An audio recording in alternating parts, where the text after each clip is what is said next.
Good evening, dear Toastmasters. Dear guests. Everyone definitely would have come across an angry bird teacher in your life. Yes. Even the word silent, he will use violently. When he is coming to the class and seeing the children chit-chatting with each other, making noise. Silent! Don't shout!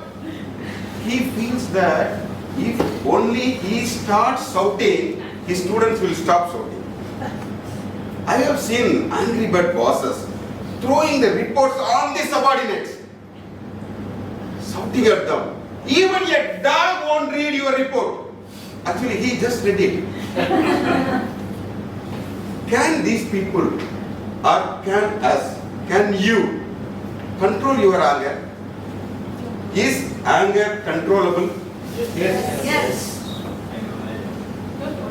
For example, we'll see a scenario. You have a wounded leg. You have to travel in a crowded metro train. Somehow you gone and climbed into the train. You moved to the center, staying safely. Accidentally, if someone stepped onto your wounded leg, you scream in pain. Ah!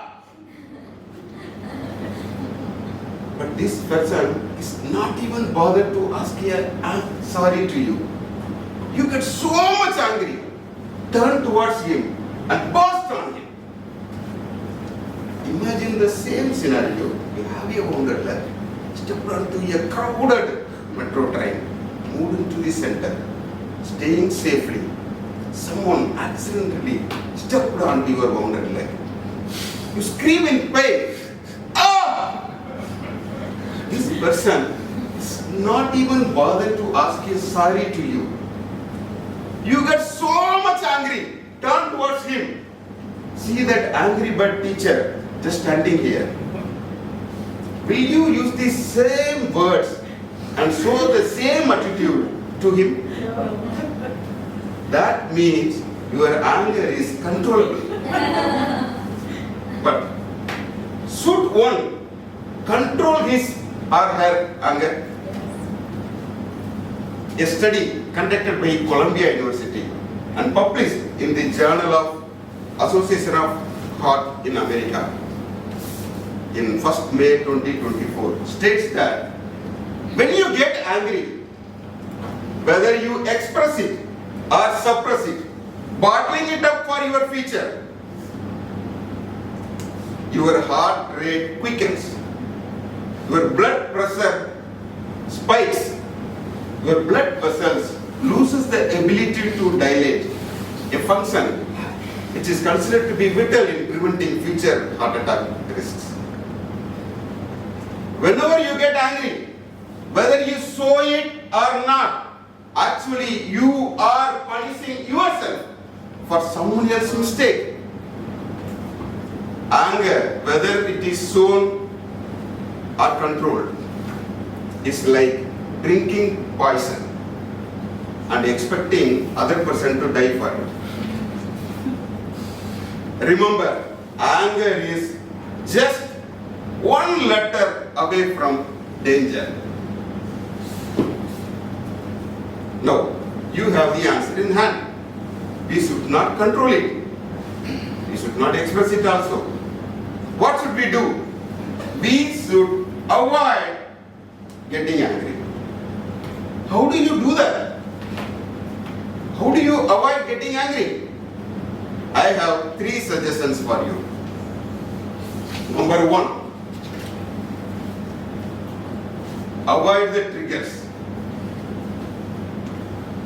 You will be noticing yourself getting angry only in some particular place, with some particular person, with a particular topic. Avoid that particular place. Avoid that particular person. Avoid that particular topic or the environment itself. But if it cannot be avoided, if the trigger is your wife, can you avoid? Now comes the second suggestion. Set your limits. Know your limits. For example, we used to get frequently angry and getting into fight during the early period of my marriage life. Me and my wife sat together and troubleshooted the triggers. The trigger was, who will decide what? Whose decision to be followed? Now, we sat, discussed and decided that small decisions my wife will be taking. The bigger decisions will be mine. Small decisions like when the child is born, which school to be admitted, in college, which stream he has to take, my salary, whether to spend or not, whether to invest, whether your relative's function is coming, whether to go or not, if you are going, what gift to be gifted, small things, my wife will be deciding. The bigger things, what should the newly elected presidents of India and South Africa be doing? What should be the strategy of Russia in the Ukraine crisis? These bigger decisions I will be making. Now we are living happy life. The third suggestion,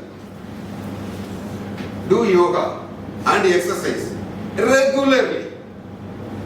I am following this and living a anger-free life. If you also follow these three things, your life will flourish. Will you? Yes.